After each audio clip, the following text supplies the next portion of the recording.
Hey guys, welcome back to my channel. My name's Ella and welcome to another paranormal series video. So anyway, if you're new here, I have this series on my channel and it's a paranormal series, so every time I make a video for it, I just pick a paranormal place, occurrence, or object now, and I just tell you the whole story of it, basically why it is considered paranormal or haunted. I just give you the story and you guys can just form your opinions on if you think it's really haunted or paranormal or if it's just a hoax. As you can probably tell by the title, today we are doing the Annabelle doll story. Also, this is the first video I filmed in this series with my camera, so that's great. I love the camera compared to my phone. It's so clear. Anyway, we're talking about the Annabelle doll today, and so I'm just gonna give you guys all the facts, the whole story, and yeah. So we all know Annabelle from the Conjuring series. She got her own movie. She got a couple more of her own movies. That is just the basis of the real story. The real Annabelle movie, like the Annabelle movie, it's a little stretch from the real story.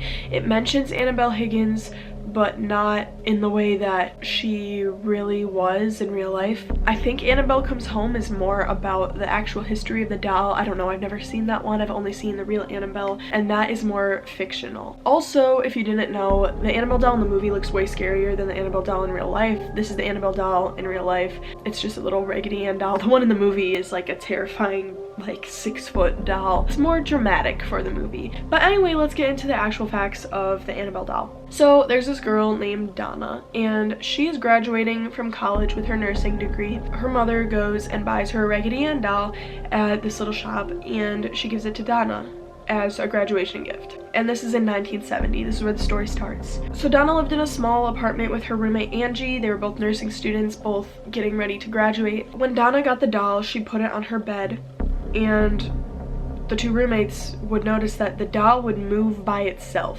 So it started off with just moving to different positions. So like if its arm was here, they'd come home and the arm would be up. And that was all that happened at first. But eventually it started moving rooms. They would leave it in the bedroom and it would end up in the living room when they would come home. And other things would move too, kind of in relation to the doll. So if the doll would go and move into the bedroom, sometimes the door would be closed too when they would find it. So the first like real thing besides the doll just moving was when they started finding letters around the house on parchment paper, and it was in the handwriting of a child, and the letters would say things like "help Lou" and "help us." I think the scary thing about this was that the roommates had no parchment paper in their apartment, so there was just parchment paper appearing out of nowhere. Lou was a good friend of the two roommates, and they didn't really know why his name was written in these letters that would say "help Lou." The main thing about him was that he did not like the doll. The doll creeped him out. It probably would creep me out too if it started writing letters with my name on it. It started to escalate. Donna just was letting it be. She just decided to not think about it and let the doll just move and write its little letters. Until one day she came home to find the doll on her bed, not where she left it, so she just thought, oh, it moved again. But when she walked up to it, there were drops of blood on its chest and hands. And this was when the two roommates decided to call a medium. So the medium told them that the doll was haunted because of a girl named Annabelle Higgins. So the story behind her was that at the place where their apartment was built, there used to be a little house, and Annabelle Higgins lived there with her family. They were a happy little family. They just were living their life until one day they found Annabelle dead in the field next to their house. The medium said this was why the doll was moving. This is why it was haunted. She said it was the spirit of Annabelle Higgins, just a little girl who happened to die where their apartment was. So the medium told them that Annabelle wanted to stay with them and be loved, and so Donna and Angie said they could stay. So again, Lou did not like the doll. Lou was their friend. He did not like the doll. But Donna and Angie wanted it to stay because they felt bad for the spirit of the little girl, Annabelle Higgins. This is the part of the story that this is the peak of the story. Lou woke up one night and he was not able to move. He saw the doll next to his bed, standing next to his bed. Just try to keep in mind that this is not the doll from the movie. It's a little Raggedy Ann doll. I think that might be even creepier, the fact that there was a Raggedy Ann doll standing, because in the movie you can kind of like, they kind of made the doll so that it looks like maybe it could stand by itself, and I think it does in the movie. I don't know. yeah, just imagine a Raggedy Ann doll just standing on the floor while you're sleeping. That would be pretty terrifying. So he woke up and he saw Annabelle, the doll, next to his bed, and he was not able to move. So then he felt like someone was choking him. He felt the hands of someone choking him, but the doll was on the floor next to him. He said he was sure it was not a dream, and he was sure it was not sleep paralysis, because those were, you know, the two big things. Like, if it wasn't a dream, it was probably sleep paralysis, but he was sure that it was not those things. So this doll that was supposed to be the spirit of a little girl, a sweet little innocent girl, started acting more like an evil demon.